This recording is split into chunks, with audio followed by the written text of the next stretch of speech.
Throughout history, military planners have viewed cities as centers of gravity. As such, in war, cities are something to either be protected or taken.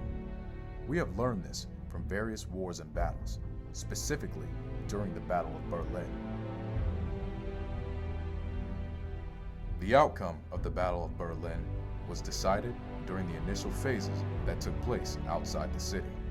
As the Soviets invaded, German forces positioned to stop them were destroyed or forced back. Nevertheless, there was heavy fighting within the city, as the Red Army fought its way, street by street, through to the center of the city. The Soviet ground forces started to penetrate the outer suburbs of Berlin. By 27 April, Berlin was completely cut off from the outside world. The battle in the city continued until 2 May 1945.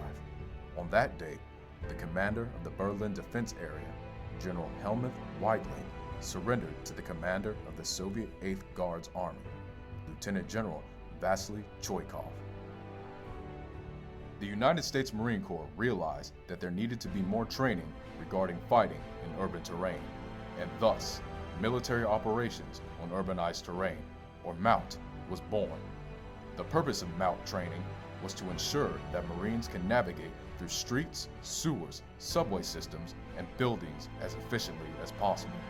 The training itself is a series of classes followed by practical application. The Marines patrol streets and move through buildings as quickly and efficiently as possible, taking cover wherever they can to avoid exposure in the streets. As shown here, the Marines patrol streets. If they receive contact, they then observe where the shots came from. They then tactically advance to take out the threat, taking cover by stacking up on the sides and corners of the building.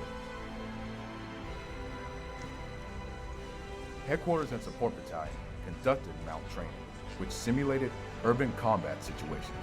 This helped to ensure the unit's readiness.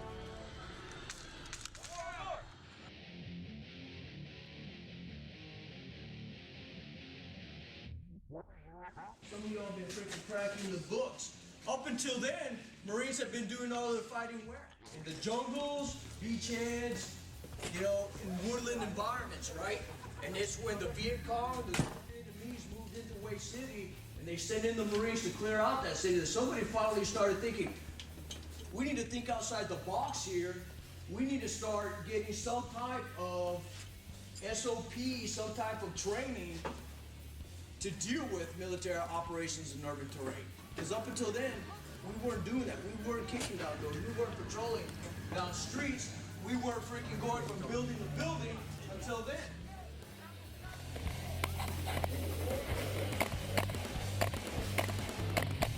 You can use a technique called popping the corner to reduce exposure time. The Marine will get into a prone position near the corner of the building or obstacle around which he needs to observe.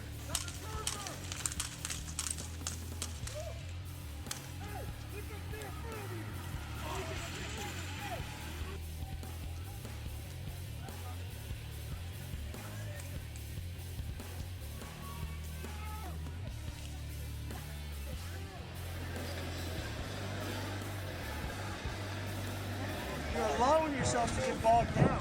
They're pinning you down. You gotta keep the momentum going. Gotta keep going. As soon as you get a threat, send a fire team in there, kick that freaking door down, clear that room, and then keep pushing. Check? All right, don't allow yourselves to get freaking pinned down. Whoa, watch whoa.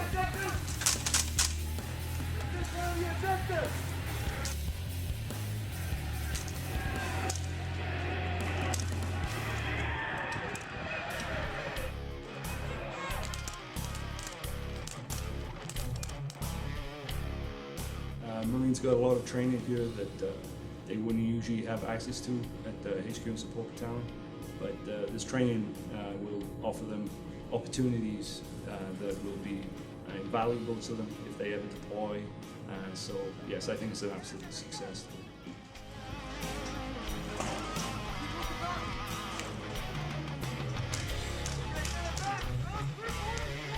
I really enjoyed today. I've really enjoyed working with the Marines, and I think they've taken a lot from it, and I think if we're ever given this opportunity again, they'll be a good experience.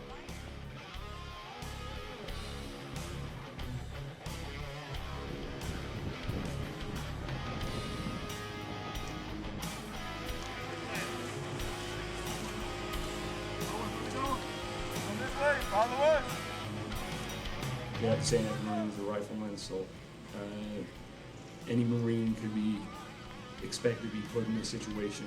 So this sort of training is beneficial for any Marine.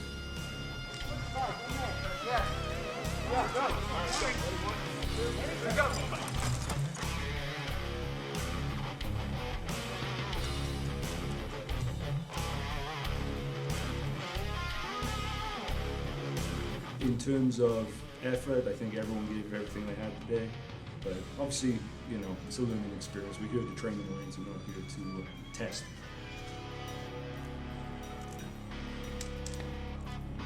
This is urban combat, and in this day and age, it is an inevitable situation. One thing is certain, the Marines are ready for any conflict that may dare face them.